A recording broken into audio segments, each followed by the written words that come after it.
students, today we are going to learn chapter 6 life processes, standard 10th. You know, life processes, we are living our life in our bodily, you may say, organ functions are going on. So we consider life process as different types of systems are carried out in our body. So we will learn ahead through the video. Hello students, we are going to learn chapter 6 life processes. See, before this we have to see living world. We observe many living and non-living things around us. They are the part of surrounding us. They classified on a certain set of characteristics like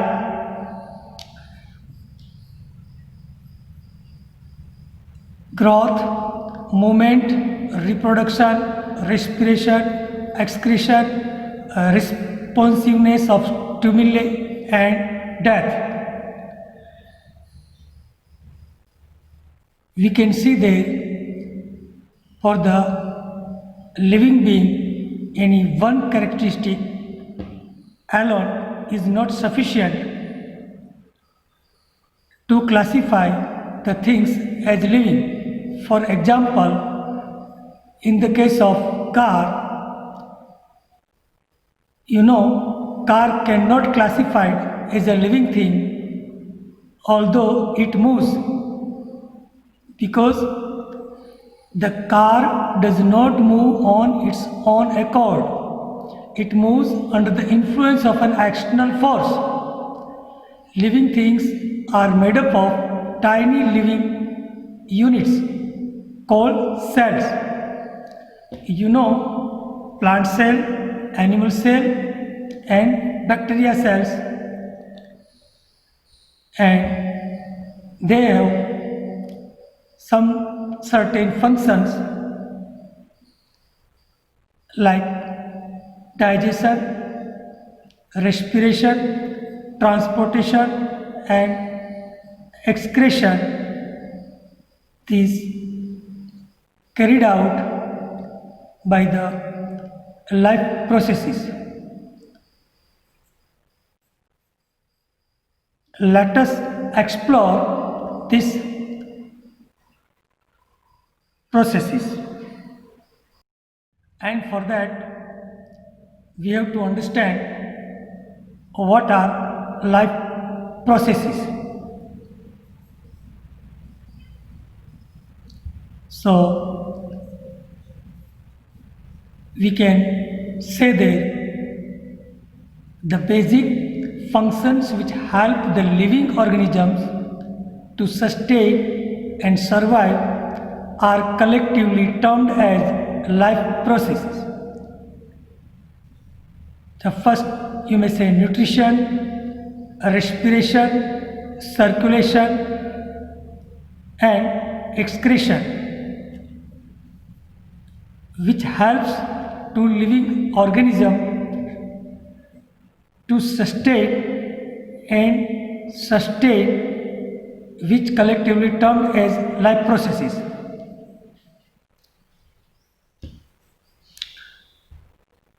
We know the various life processes work together in an organized and well coordinated manner.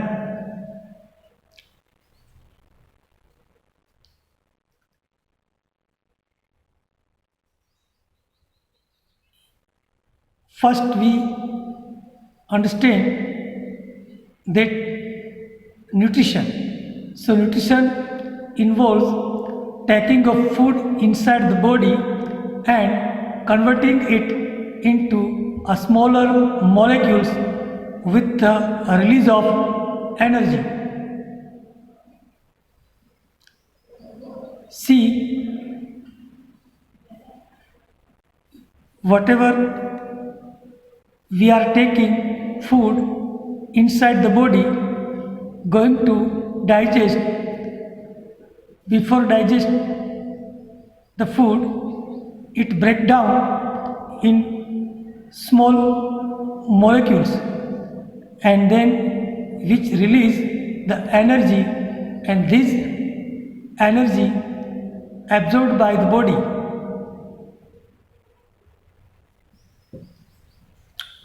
Then second, we consider a respiration is the process which releases energy from the food absorbed by the body. We know the energy is released in the form of ATP and is used for the growth and development of an organism. The glucose, when oxidized,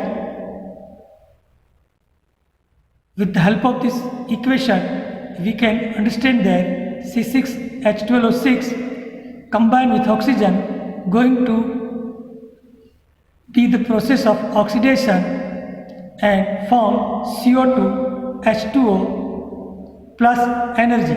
This energy is stored in ATP and is used for the growth and development of the organism. All the cells of an organism must be supplied with essential substances like food, water and oxygen. See, we are getting some nutrients from the food.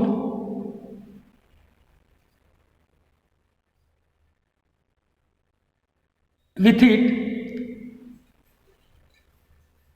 it also be supplied oxygen, water, enzymes and some excretory substance, carbon dioxide. These all things done by the process of this life process. Here we see, after getting some nutritive substances, it should be transported to different parts of the body, and that's why we can say the transportation is a process in which essential substances absorbed or synthesized in our part of the body are transported to the other parts.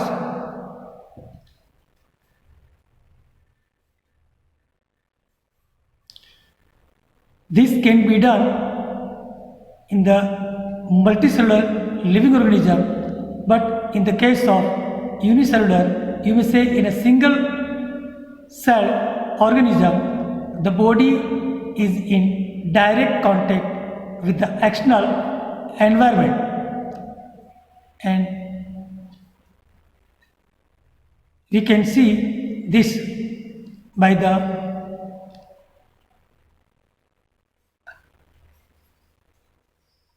cell of amoeba, how it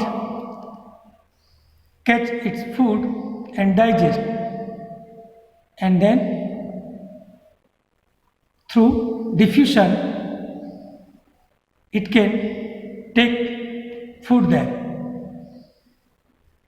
As you know, in multicellular organisms, due to the complexity in body design, the cells are not in the direct contact with the surrounding environment as in single cell organism.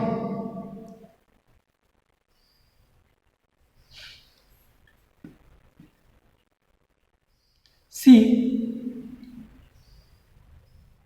we can understand this by the process of diffusion is not sufficient for transport of materials, as it is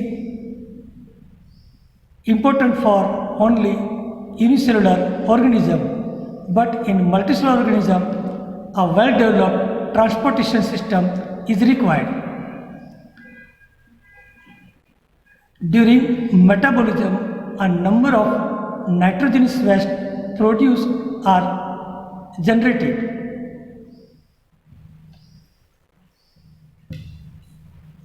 they accumulation, you may say they accumulated in the form of waste products can be toxic. Here in excretory substances like ammonia, urea and uric acid can be there, and hence they need to remove from the body. Excretion is the process by which the waste products generated in the body are removed and discharged outside the body. Now let us proceed to study these life processes. As you know, nutrition, respiration, excretion and circulation. So first we are going to understand nutrition. Nutrition is the process to get some required materials from food. So first question may be raised in our mind, what is nutrition? See, nutrition is the process of intake of nutrients and its utilization for the growth of an organism.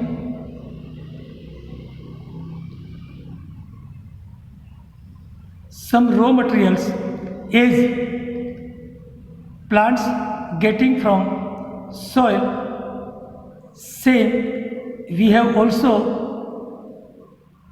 required some raw materials in the form of food, and raw minerals for sustaining the life are obtained through this nutrition process.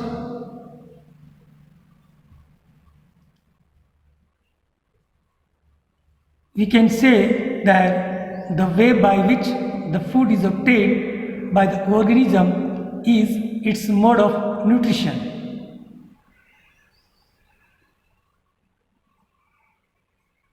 As we know that the plants get their nutrients from inorganic substances present in their surroundings, while the human beings are dependent on organic nutrients derived from plants and other animals. By using some simple inorganic substances, plants prepare their own foods, while the animals they obtain their nutrition by breaking some complex organic substances like carbohydrates, proteins and fat. These are the complex substances, you may say complex organic substances. At the time of the digestion, they are going to break down and convert into simpler, you may say simple substances as glucose, amino acid and fatty acid. And they use the energy obtained from this organic food for their growth and development. Now, nutrition in two types. Here see autotrophic nutrition and heterotrophic. We will discuss first autotrophic nutrition.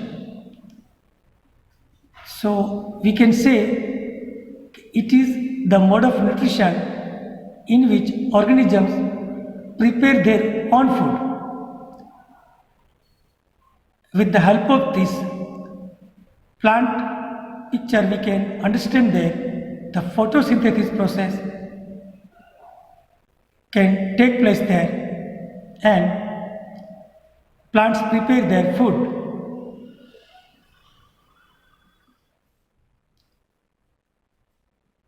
In autotrophic nutrition, the plant using these simple inorganic substances, these organisms use simple inorganic substances from their surroundings,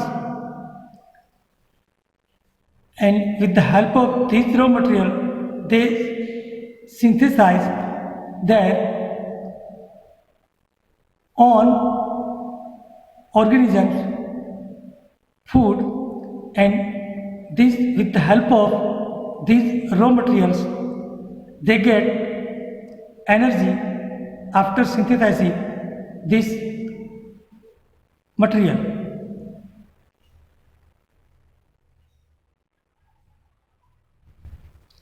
And that's why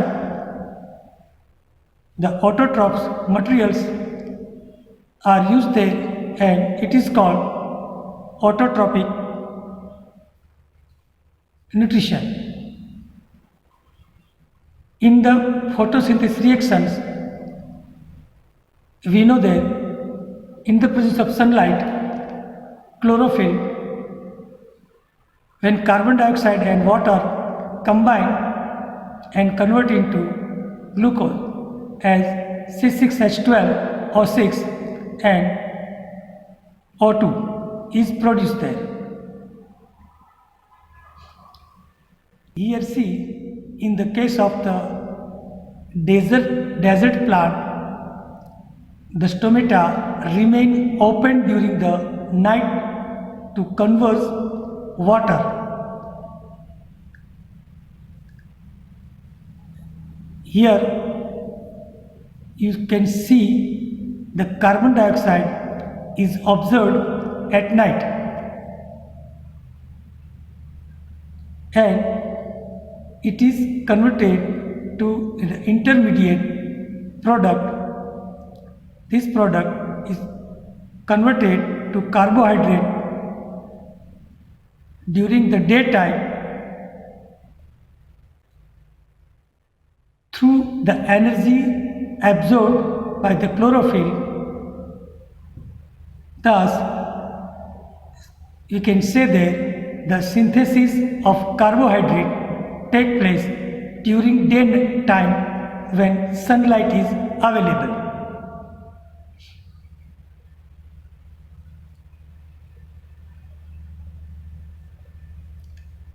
Carbohydrates stored in the form of starch. Thus, the entire photosynthesis process can be given by the equation as we have seen earlier, the 6CO2 plus 6H2O in the presence of chlorophyll and sunlight, and gives C6H12O6 plus 6O2. When 6 molecules of carbon dioxide combine with 6 molecules of water in the presence of sunlight and chlorophyll, 1 molecule of glucose is generated with the molecule oxygen. Now we can understand site of photosynthesis. The process of photosynthesis takes place only in green plants, you all know, occurring mostly in the leaves in the green colors. We can also say that some green colored part of plant is stem and flora, you may say floral part. Here we can say that the nutrition is of autotrophic mode.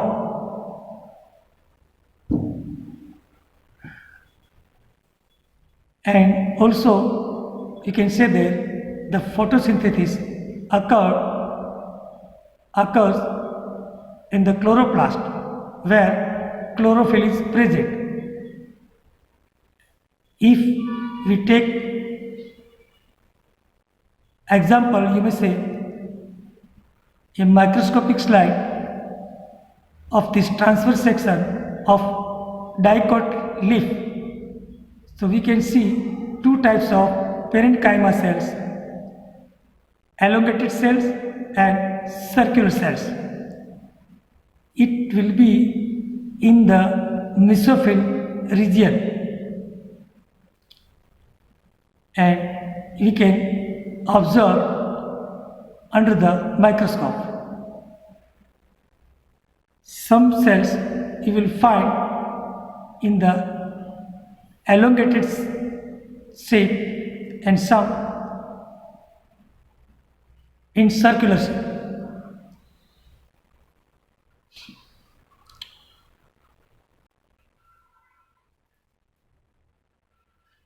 And see radially this elongated cell, palisade, parenchyma, which are compactly arranged with each other, and circular cells are spongy parenchyma which are loosely arranged. It means you may find some space between the circular cells, whereas you will not find the space between the elongated cells. These both cells contain chloroplast. So the number of chloroplasts are more in palisade cells.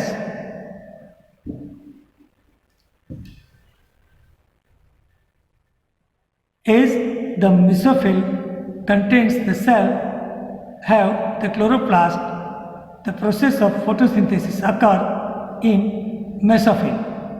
So it is very important to keep in mind that it may be asked in 1 mark question for the difficulty level.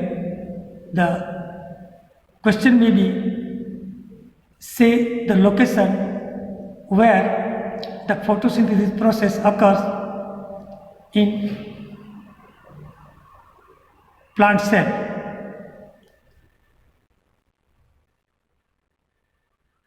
Now we can understand that the upper layer of leaf and lower layer of leaf are made up of epidermis. Epidermis, the region you will find on the surface of plant leaf.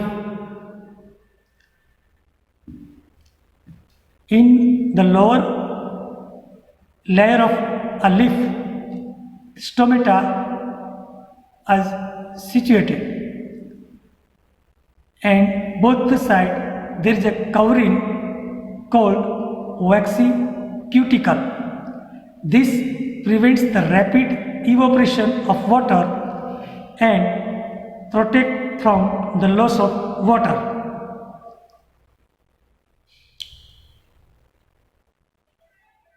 The waxy cuticle on the upper surface also reflects some harmful solar radiation, and the leaf appears shiny due to the waxy layer of this cuticle. Now we can see the raw materials for photosynthesis. You know, the raw materials are necessary for the process of the photosynthesis, which are carbon dioxide and water. As we have explained previously, in the presence of chlorophyll in sunlight, they synthesize the food materials in the form of carbohydrate, C6H12O6 and oxygen. That's why we can say they meet their energy requirements necessary for other life processes.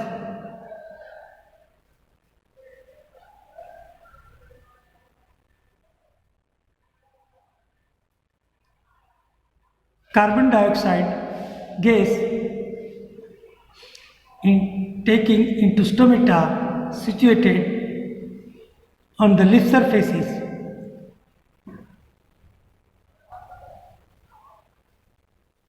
Now we can understand the importance of each raw materials is required for the photosynthesis, and for that we have to perform a activity, and for that we have to observe, you may say understand the experiment to demonstrate that chlorophyll is necessary for photosynthesis. As chlorophyll is important, same way carbon dioxide also important, sunlight also important for the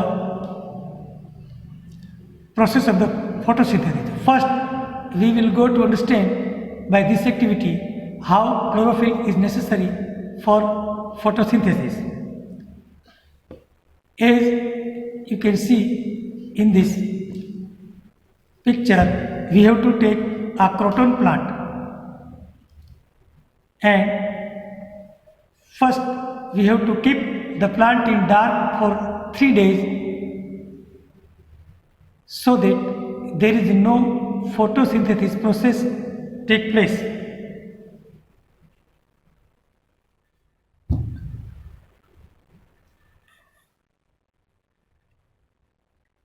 Keeping in dark place, you can understand there all the reserved food, whatever got previously in the presence of sunlight in the form of starch, is utilized by the plant during this time when we keep in darkened place, and then keep this plant in the sunlight for about 6 hours. Now pluck a leaf of that plant and mark the green area on it. Now put this leaf in the boiling water for a few minutes and then remove this leaf from that water and merge in a beaker containing alcohol. Now this beaker carefully put in a water bath and heat it gently.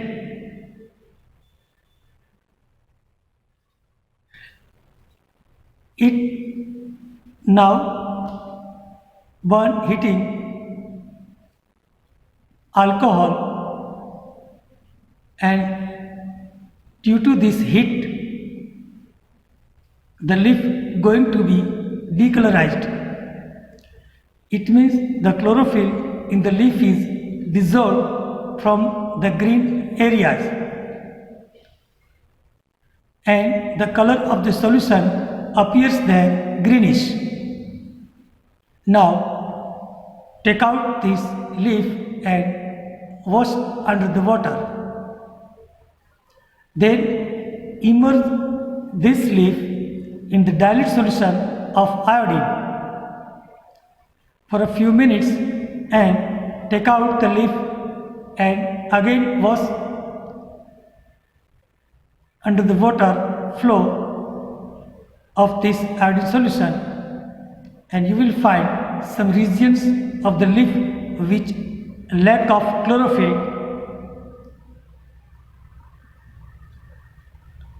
and it do not turn bluish black, so that we can say that the starch is absent in the part of the leaf which are devoid of chlorophyll. Hence, there is no bluish black color developed in the part outside the marked area.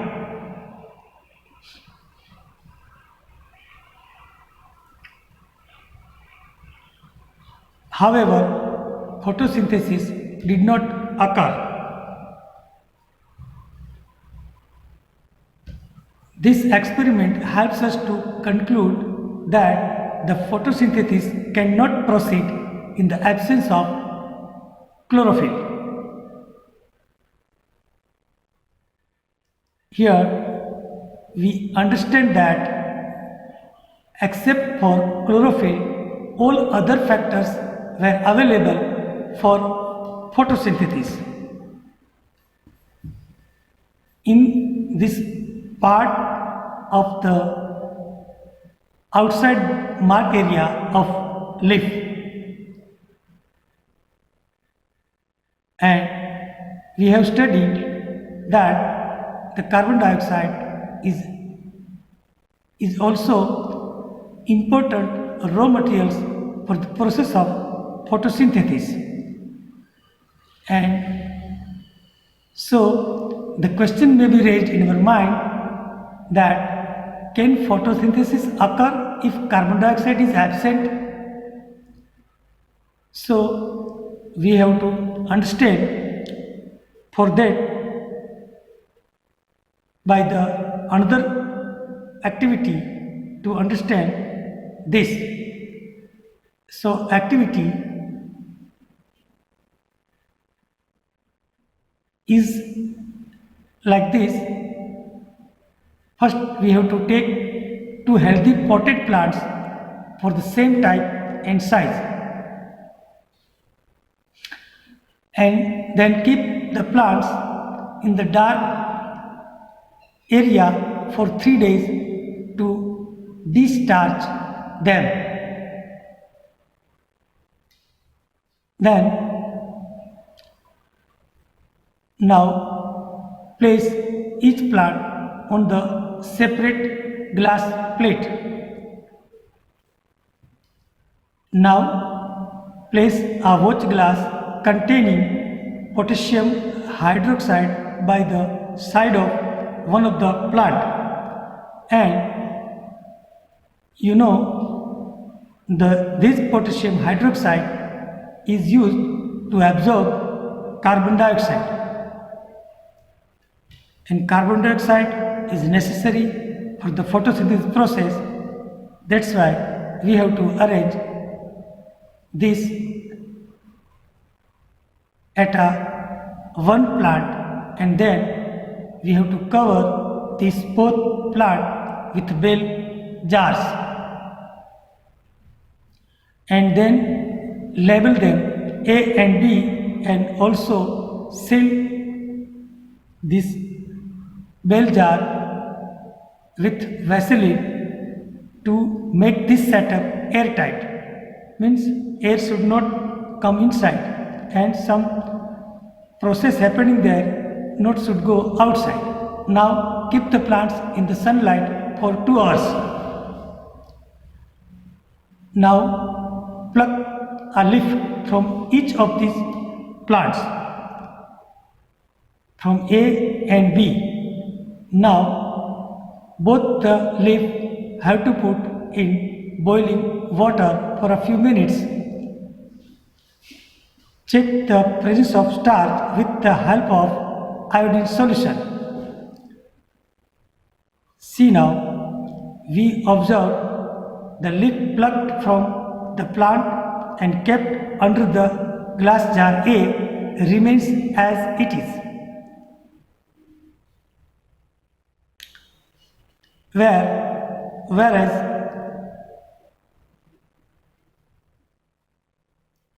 in plant B we will see the different thing, because in jar A no purple color developed.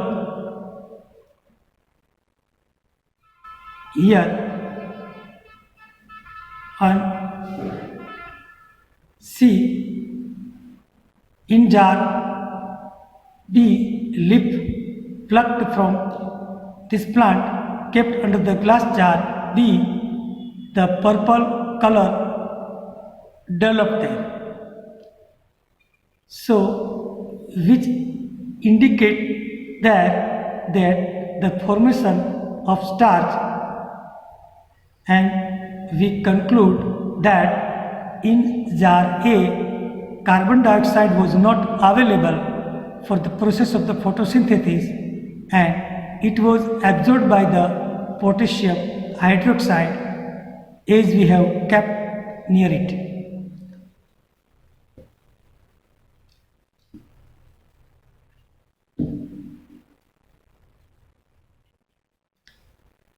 and hence there was no formation of and showing the development of starch, whereas in the jar B all the necessary raw materials are available and leaf shows the development of purple color due to the formation of starch. Therefore, we can conclude that the photosynthesis cannot take place without carbon dioxide. So, now we know that the chlorophyll and carbon dioxide are necessary raw materials for the photosynthesis.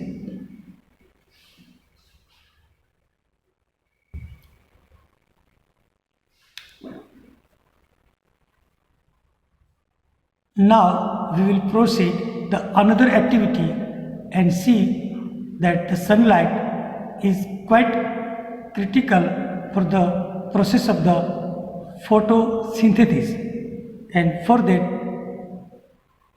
activity is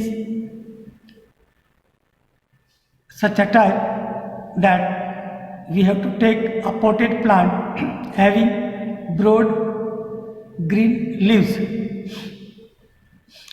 Then we have to keep this plant in the dark for 3 days to discharge its leaves.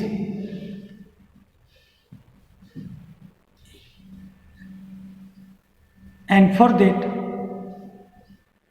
in all cases we are keeping the plant in dark area, because whatever the food stored in the form of starch, you may say in ATP, it can be used there in their own functions and it should be discharged. Now for this activity, sunlight is necessary for the photosynthesis. We have to take the Gangon's light screen. It is the device to prevent sunlight to some part of the plant, and we have to keep this Gangon's light screen on the discharged leaf and then keep it in a light up to 6 to 8 hours. If the Gangon's light screen is not available, then we can use some opaque type black paper or aluminium foil and cover the leaf, and we have to keep this aluminium foil tightly with the help of paper clip, and we can understand that sunlight does not reach under this size where aluminum foil is kept there, and remaining part of the leaf remain in the exposed of sunlight, and we can see there the aluminum foil or Gangon plate. Inside, you may say in middle part, there is a exposed part like star shape. So around it is closed with the plate, but some part exposed in sunlight. So we can understand what will happen there. See. Now we have to remove this Gangon plate and then keep this leaf in the alcohol kept in a small beaker. Now keep this beaker in a large beaker which contains water and supply the heat to it and start heating this gently till the alcohol begins to boil. Now you have to boil the green leaf in the alcohol till all the chlorophyll is removed from the leaf. Now leaf becomes decolorized. Then remove the leaf and wash it with water and place the leaf in petri dish and pour a few drops of iodine solution over it. So we will find there the uncovered part of the leaf which was exposed in sunlight, it turns blue-black on addition of iodine solution. So this indicates that the starch is present in the exposed part of the leaves. The star-shaped hole of Ganome's light screen is also, you will find same color because it synthesizes some starch, and by this we can conclude that the covered part of the leaf which was covered does not contain starch because absent of photosynthesis. The part of the leaf exposed to sunlight, it performs photosynthesis and contains starch. Thus, sunlight is very necessary for photosynthesis. After performing these activities, you may say experiments, we can say why are plants kept in the dark when we want to determine the factors essential for photosynthesis.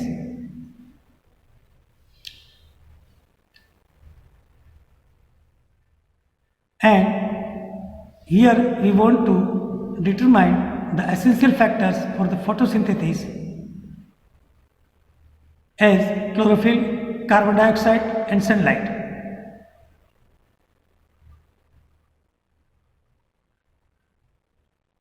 So you can understand that the plants are always kept in dark to discharge them, and you know that the starch is the reserve food. You may say reserve food materials utilized during the dark period and will allow the plant to survive till photosynthesis does not occur there.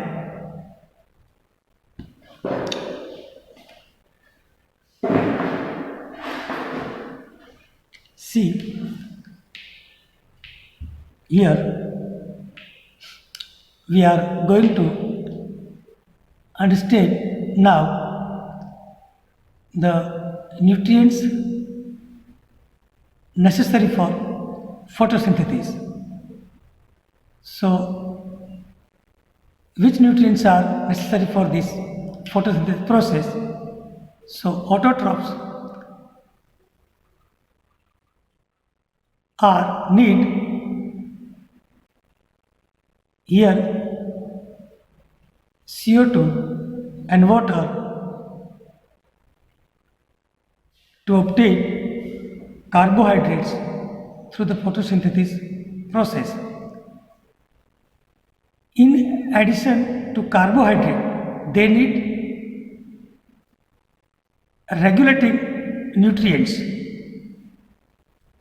such as protein, vitamins, minerals, etc.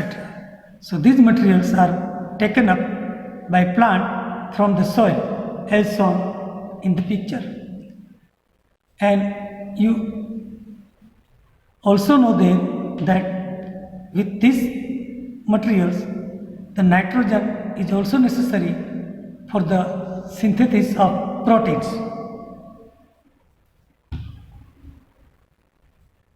And this nitrogen plants take from the soil. Some plants also absorb the nitrogen from air. So nitrogenic salts are there, nitrates and nitrites. And as we have told previously, see, they also absorb the nitrogen in the organic compound which are produced by bacteria. In this you will see that insectivorous plants or carnivorous plants show the heterotrophic nutrition. Here we can see the pitcher plant. It grows in the nitrogen deficient soil, and you know, for their food it traps some insects in the pitcher, and the walls of this pitcher, this secrete some digestive glands, you may say digestive enzymes, and digest it. So the nitrogenous protein requirements are fulfilled by digesting the insect food. So this type of plant, they getting nitrogen with the help of this. Now we are going to understand the heterotrophic nutrition. So see, the heterotrophic nutrition, we can say that the organisms which depend on other organisms for their food requirements are heterotrophic nutrition.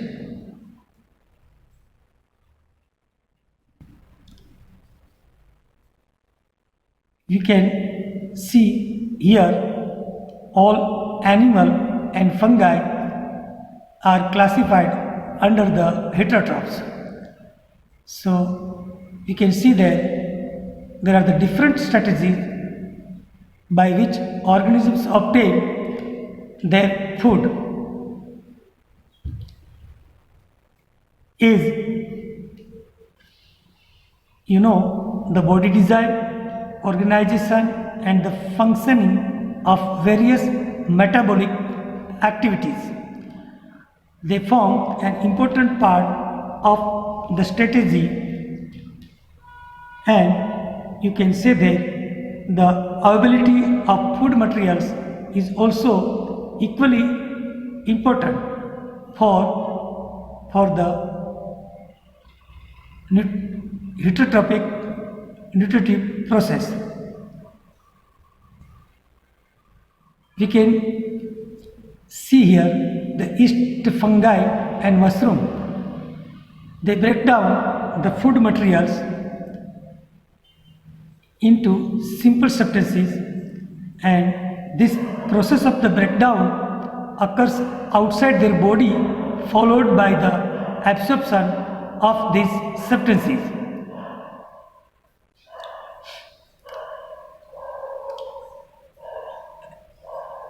The process of the absorption takes place throughout the entire body surface. In case of yeast, the mushroom have absorptive hypha, you may say hyphae, and some carnivorous plant also show a similar strategy. They digest the food with the help of digestive juices secreted by their digestive glands.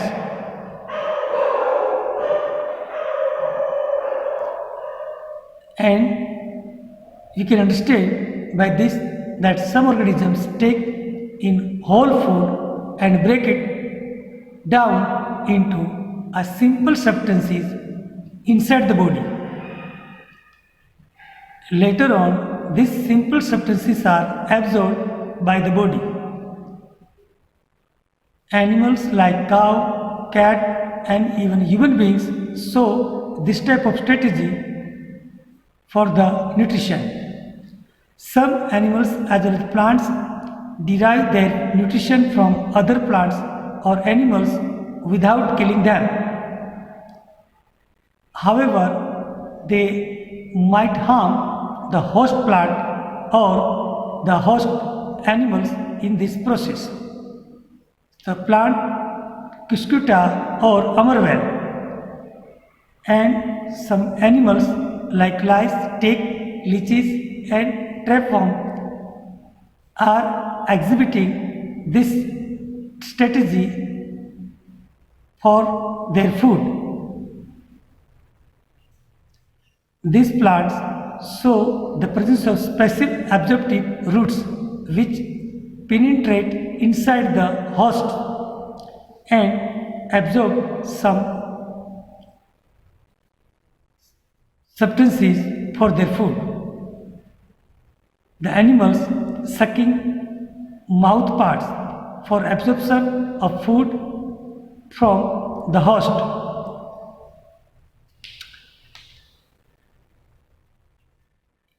It is observed that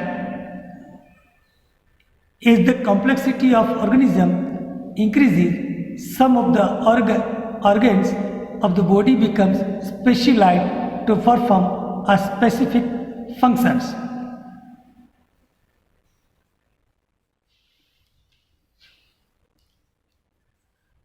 And we can say most of the process of the digestion takes place within the mouth and alimentary canal.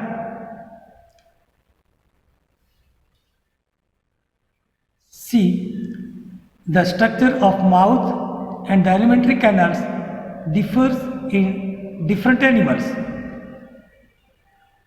In higher animals, these specialized organs together constitute a complex digestive system. For example, the stomach and intestine and some salivary glands associated there for this system. See, in different animals, they show complexity with respect to digestive systems, as we have seen that the intestine, alimentary canal, stomach, mouth, all are the part body organ for this digestive system, and from mouth some salivary glands are also associated with this, and we can find the systems in different animals. Here is that the ingestion, digestion, absorption, assimilation and egestion. These are the basic steps of nutrition are same in all animals.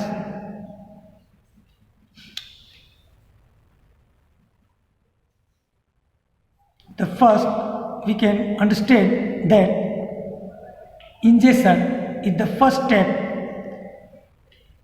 which is the action of taking food inside. Then digestion is the process of breaking down the complex organic food into simpler substances. These simple substances are soluble and the digestion process is done mechanically by tongue and teeth and chemically with the help of some enzymes actively present there. The basic step of nutrition are same in all animals, so the next step for that is absorption, the process where the soluble digested food is absorbed into the body fluids. Then assimilation. So assimilation is the process by which absorbed food is transported into tissue and cells of the body.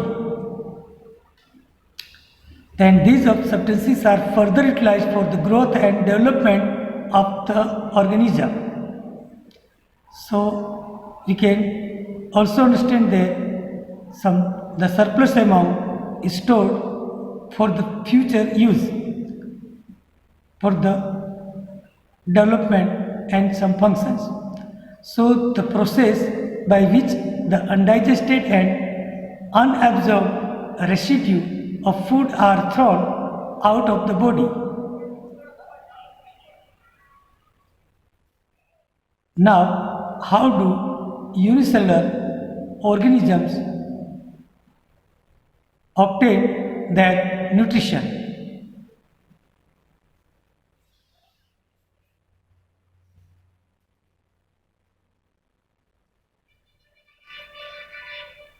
You know, the different living organisms have different mode of obtaining food.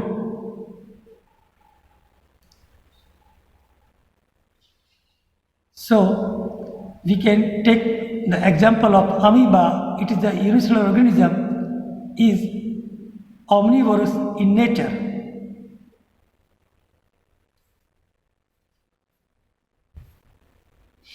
It has its own changing characteristic of body shape, and when it gets some food, it makes finger-like projection and covered the food in it.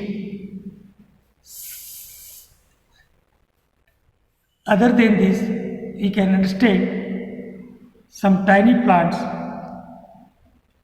and other living beings. Now see, amoeba does not have any specialized structure or organ for the process of nutrition. So it occurs through its body structure, and you may say surface. So how it take place their food? So see, the ingestion occurs by the means of finger-like projection known as pseudopodia, and in this space, when food particles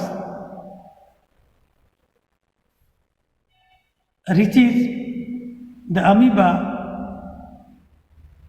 produce this finger-like projection, you may say pseudopodia, around it, and the food is engulfed inside the body of organism to form the food vacuole.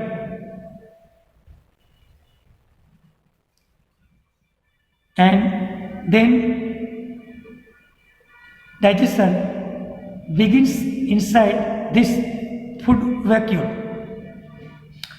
These complex food substances are broken down into simpler ones with the help of the digestive enzymes. Now the next step is absorption. The digested food is absorbed by the cytoplasm of the organism, and the assimilation occurs by the cyclic movement of the cytoplasm as shown in the picture, and the absorbed food now reaches all parts of the cell.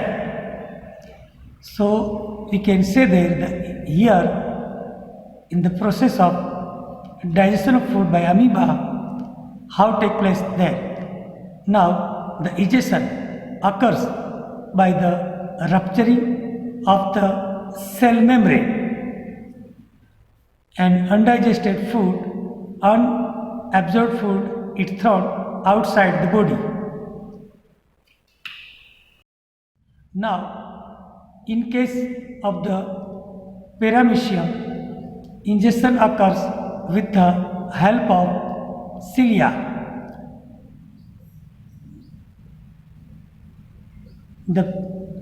We can see the image in this picture, the paramecium and microscopic image here can be seen in the form of cilia.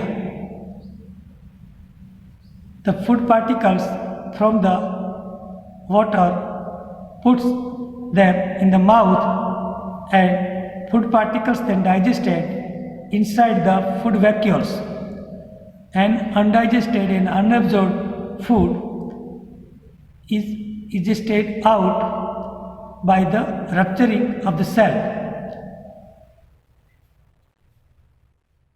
So you can say that as the complexity of the organism increases, some of the organs of the body become specialized to perform the specific functions of the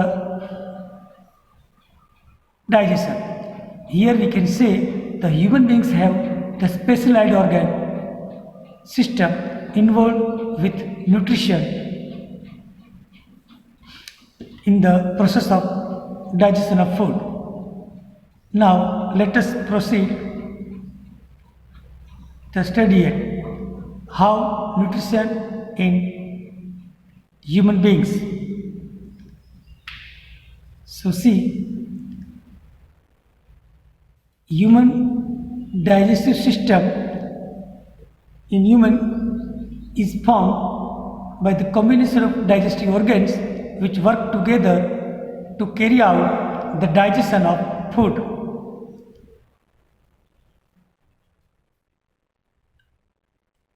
See here, alimentary canal and some digestive glands are there. In alimentary canal is a long and muscular tube of varying diameter. It extends from mouth to anus. We can see this in this picture.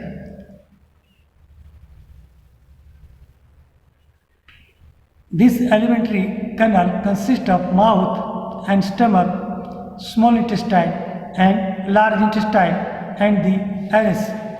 Some salivary glands and liver, pancreas and gastric glands are and digestive glands are associated with this alimentary canal. Now the process of digestion starts from mouth. Here some saliva is created there by the salivary glands and mixed with the food we have put in mouth.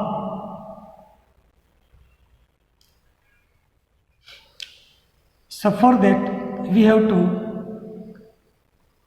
understand, perform the experiment. Food present in the mouth to understand this saliva. So activity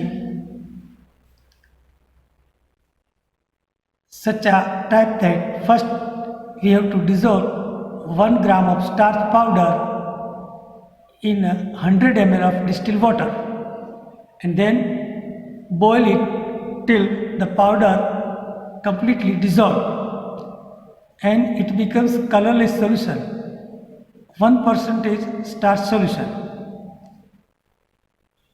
Then take two test tube and have to label A and B. Now add 1 ml 1% starch solution in both test tube.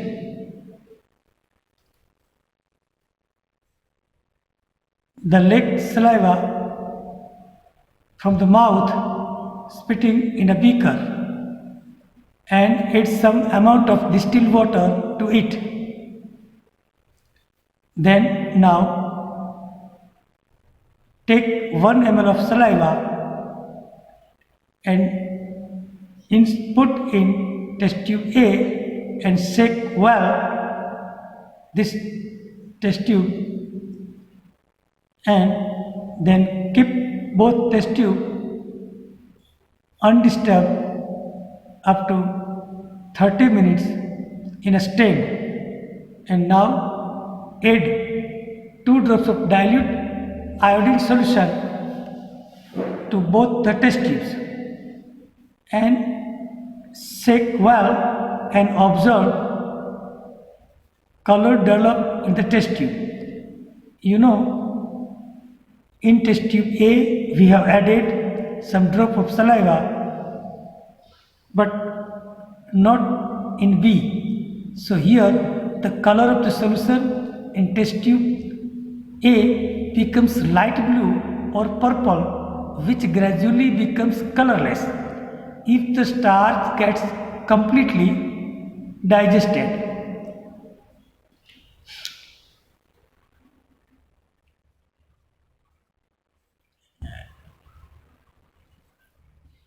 We can understand this by this equation, pictorial equation. You may say starch, polysaccharide, some enzymes added there, and it convert into smaller sugar, you say maltose, and again some enzymes, they also produce this glucose. So process happening there in this way, and the color in the solution, you may say in the test tube B, remains dark blue or purple because the starch in the test tube remains undigested.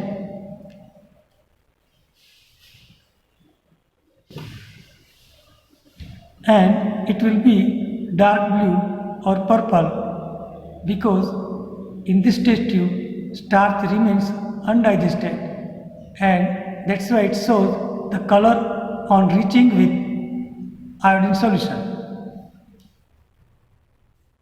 So from this activity we can conclude that saliva added to the test tube A digests the starch, which is a polysaccharide. So because of the digestion,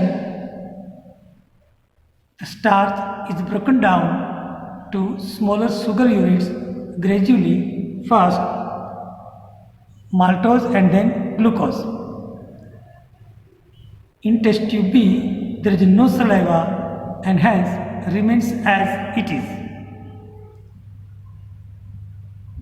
You may say starch remains as it is.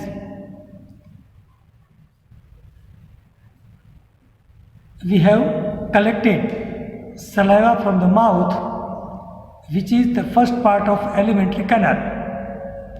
This activity confirms that the digestion process begins in the mouth. With the digestion of starch, the saliva and salivary enzymes called amylase. Now let us understand how the process of digestion proceeds within the alimentary canal. Then for that, see first the mouth. From mouth the alimentary canal begins. We know the food what we eat is the various kinds. some foods are plant origin and some are of animal origin. Thus, variety of food has to pass through the same digestive tract, and the alimentary canal has a soft lining, lining. Hence the food needs to be proceed to that it becomes particulate, smaller in size, and can easily pass through the alimentary canal.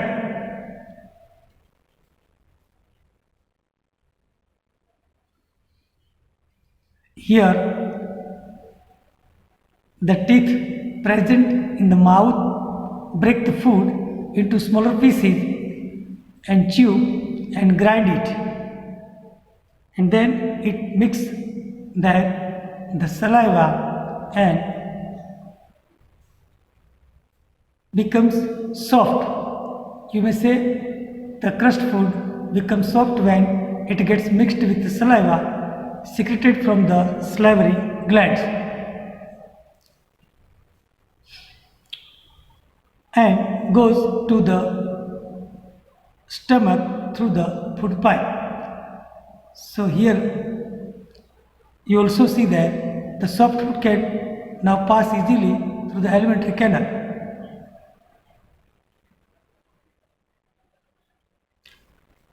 So you see, the food we eat is of a complex nature. But here some biological catalyst or some enzymes help the food in converting the complex molecules into simpler ones.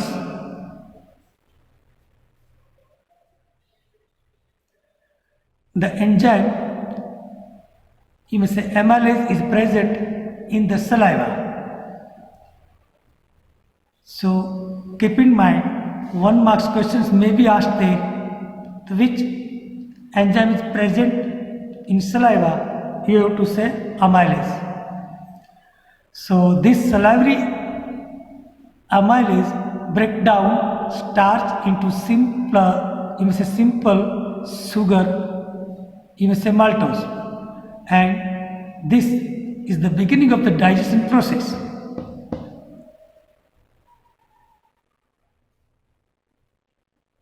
Now see the question raised in our mind that see, if some food particles remains stuck between the teeth and the teeth is not properly clean, see,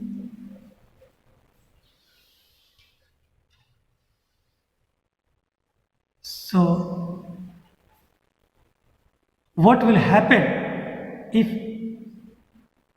it is not properly clean? So it leads to dental caries or teeth decay. You may say teeth going to be damaged.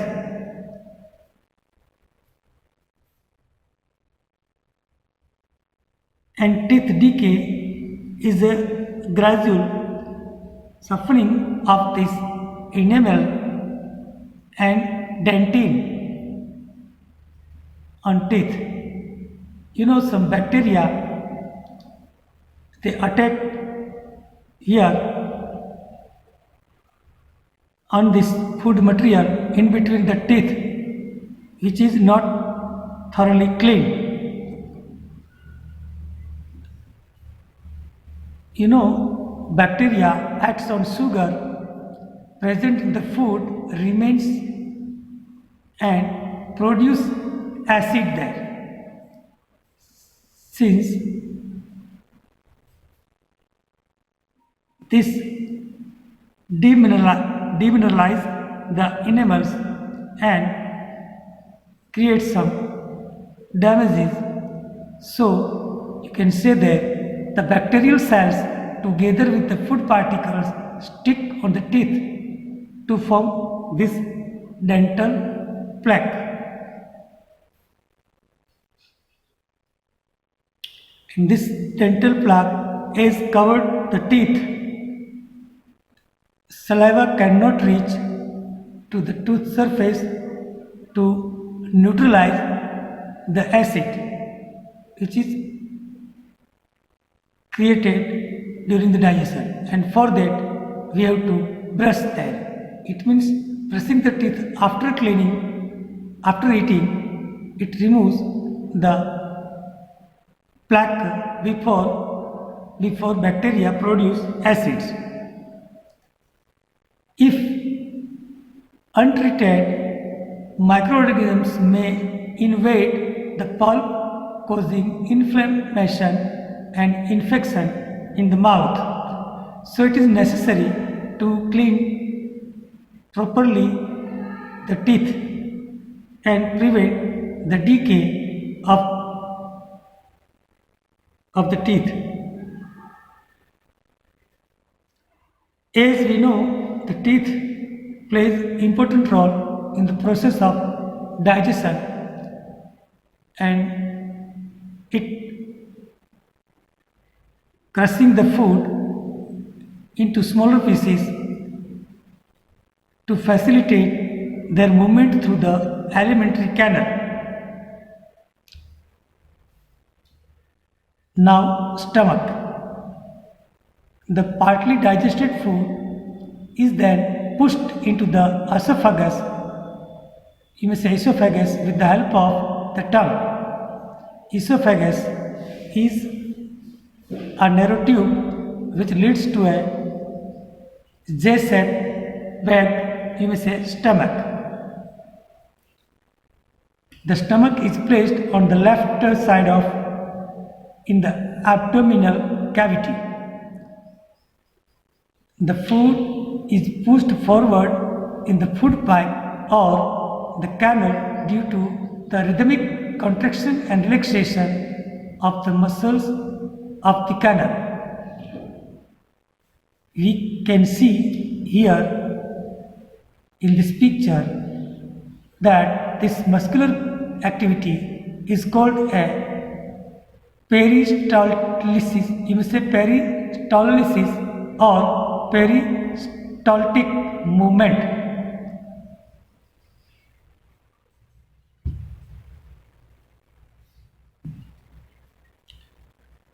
Due to the peristaltic movement, the esophagus food is moved, you say pushed into the stomach. And here, some gastric glands present in the wall of the stomach release some gastric juices.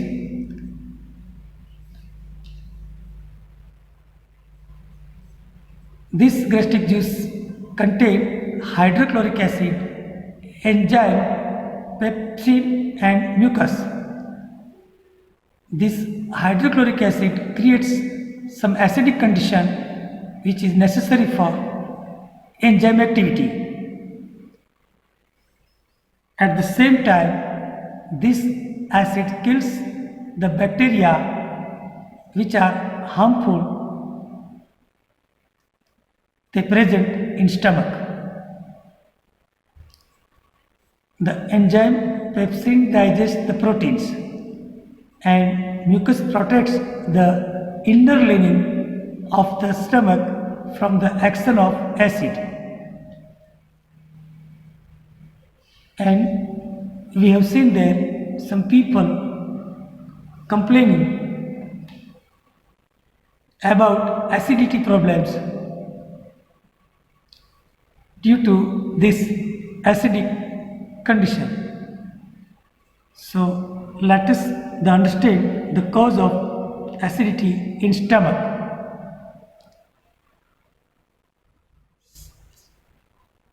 When we hear the people complaining about this acidity, the problem is related to secretion of HCl, it means hydrochloric acid in the stomach.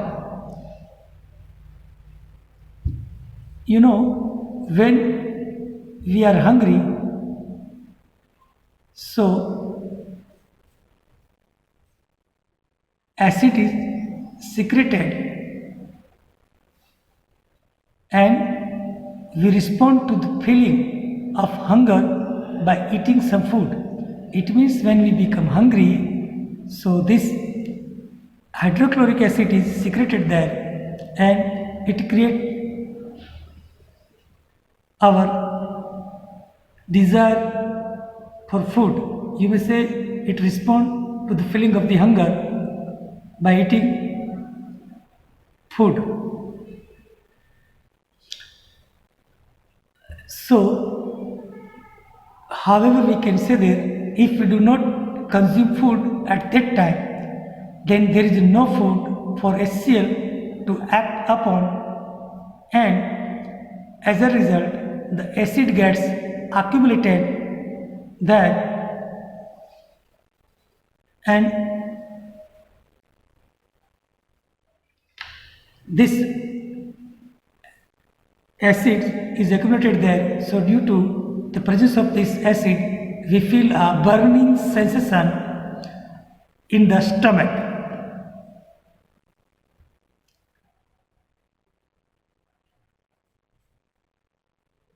Now, when we take food, you may say while the food is in the stomach, the muscular walls of the stomach churn the food.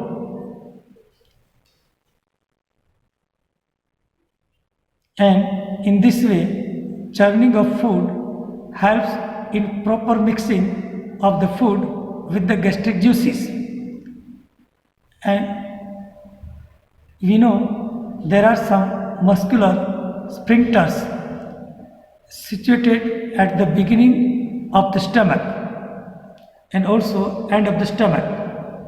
These sphincter muscles release small amount of partly digested food into the small intestine. Now, small intestine. The small intestine is the longest part of the alimentary canal. It is about 5 to 6 meters in length,